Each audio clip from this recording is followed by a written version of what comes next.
What's up, guys? Today I just wanted to make a little update on the monitor that I was on the monitor video that I made a couple of months ago. It's for the MAG 271 QPX QD-OLED E2 monitor from MSI.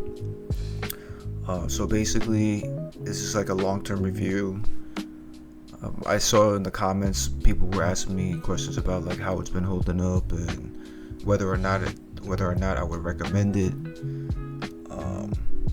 whether or not the HDR works, and things of that sort. And basically, I'm just gonna say like, yeah, I mean, even after 10 months of using it daily, I still really love this monitor. I really do. As you can see, the game that I'm playing here, Astrobot, hooked up to the PS5 Pro, it just looks really good. The colors are so vibrant. The clarity is really nice as well, even though it's not 4K.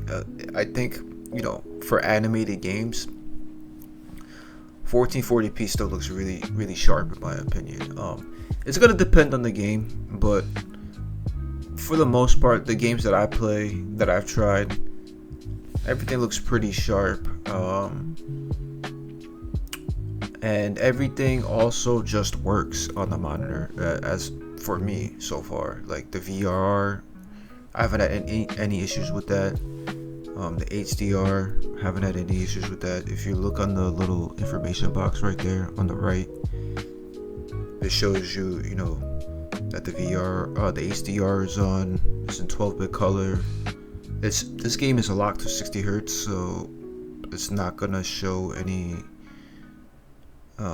variable refresh rate. But I have a game that I'll show later that does have variable refresh rate, and you can see that it works. There's no issues with it. And yeah, so I mean, I've been like I was saying, I've been really enjoying this monitor. I think it's holding up well. I think it's on sale right now. I just recently looked at it on Google. I just searched it up on Google, and then it seems like it's back down to around $530 at some places. So definitely give that a look. If I find the link again, I'll post it in the description. You can check it out, because I would still definitely recommend this monitor even in 2025. You could try waiting it out till Black Friday. Maybe there'll be a better deal, but it could also just sell out. So it's kind of like a chance that you would take. And then yeah, so here I'm playing Prince of Persia: The Lost Crown. As you can see, this game is locked to 120 hertz, and the 120 hertz mode is on. There's no issues with it in console, plugged into a console. The HDR is on, still 12-bit color. Really, really, really, really nice game. Really, really nice monitor to use for this type of game, is what I meant to say, because it's like a really fast-paced action platformer. I mean, it's a Metroidvania, but there's a lot of platforming and there's a lot of fast-paced combat as well. And when you get the like the OLED colors, the 120 frames per second, it makes the whole experience just feel really like buttery smooth, and there's nothing better in gaming than, I feel like, a really responsive, kind of smooth flow to a game. I don't know if that made any sense, but you know what I'm saying. It's like when you play Call of Duty, or like an FPS game. It just always feels better when everything feels quick, responsive.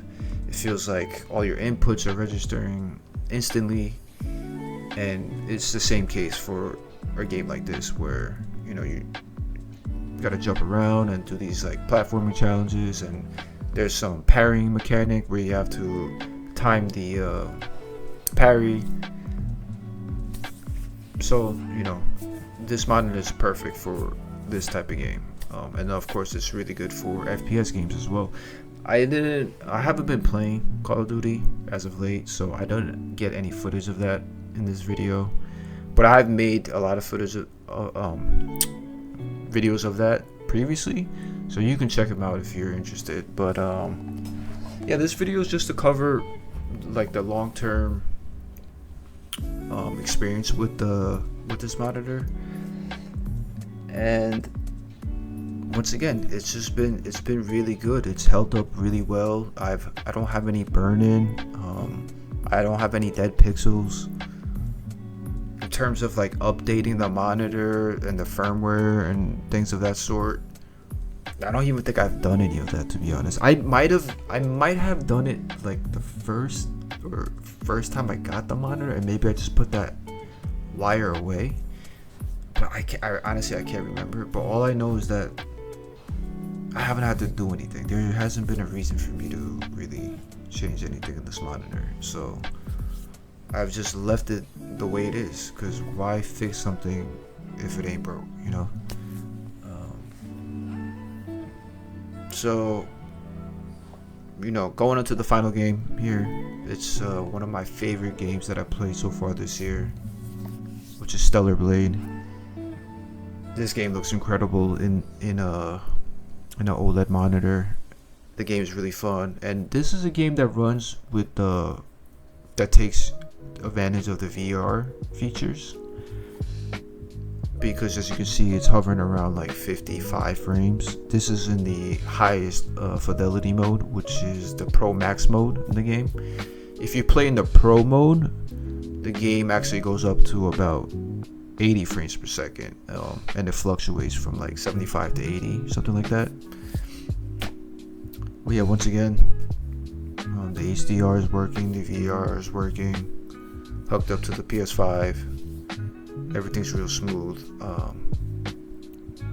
So as you can see, I would once again recommend this monitor if you're still looking for your first OLED monitor. You're looking to upgrade from, you know, maybe like a 1080p that you have.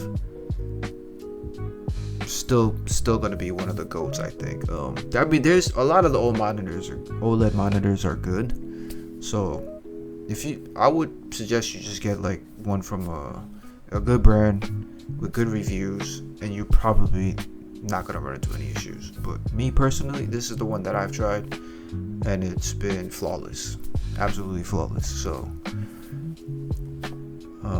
yeah, with that, I'm just gonna leave a final clip with the game running at 80 frames per second, just so you can see it running at the higher.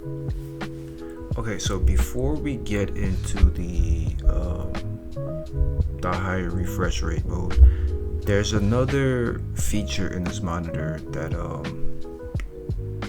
one of my viewers pointed out to me, and it has to do on the last video, and what it has to do with the monitor having a console mode and a PC mode. So I didn't mention it while you were watching the last clip, but that clip was actually running in console mode. The current clip right now is running in PC mode. So what the differences are between the two, from what I understand, is that console mode takes a 4K output signal and downsamples it to 1440p. So if the game is running at 4K and it's outputting a 4K signal, but obviously this is a 1440p monitor, when this monitor gets that 4K signal, it'll downsample it to 1440p, and that's in console mode. Apparently it doesn't do it in PC mode. Yeah, but so downsampling, from what I understand, it's supposed to look sharper than just like a native resolution. So a downsampled 1440p resolution is supposed to look sharper than a native 1440p resolution, because you're bringing the resolution from a higher resolution, so it might have more detail. But when I was comparing the two modes, I didn't notice any difference. Maybe it's depending on the game, or maybe just in certain footages you'll be able to really notice the difference. But for me, I haven't noticed much of a difference. so I'm really not sure what to say about the console mode versus PC mode. I generally keep it on PC mode just because I switch from the PS5 to the PC, you know, and back and forth pretty often regularly. So instead of having to like toggle back and forth with the PC mode and the console mode, I just keep it on PC mode because that's the mode that, you know, I've been using all this time for the most part. Yeah, so I just wanted to mention that I don't really think that's a feature that should, you know, sway you to buy or not buy a monitor because it has like a console mode. But I'm not sure. You might have to do a little more research on that. I don't really see it doing much, to be honest, or adding much to the monitor. What you're really looking for is the colors, the OLED responsiveness, you know, the HDR, of course, and then making sure that everything else is working, in my opinion. But anyway, this last clip here, this is the game running at the Pro mode, which is, you know, as I was saying earlier, the mode which caps the frames at around 80 frames per second, or it was just in the Pro mode. Now I'm back into the Pro Max mode, which drops down to 50. But both modes, they take advantage of the VR that the monitor has, so you're not gonna have an issue either way. It's just gonna come down to, you know, what if you're playing this game, which mode you want. The Pro mode is supposed to be a little bit better because it uses the PSSR enhancement in the PS5 Pro. I kind of think the Pro Max mode looks better, but I don't know. Anyway, I hope you guys like this long-term review. And yes, I would still recommend this monitor if you're still looking for an OLED monitor. It should be on sale. Yeah, but besides that, thank you for watching the video. And if you did like the video, please drop a like and subscribe. That would mean a lot. Thanks.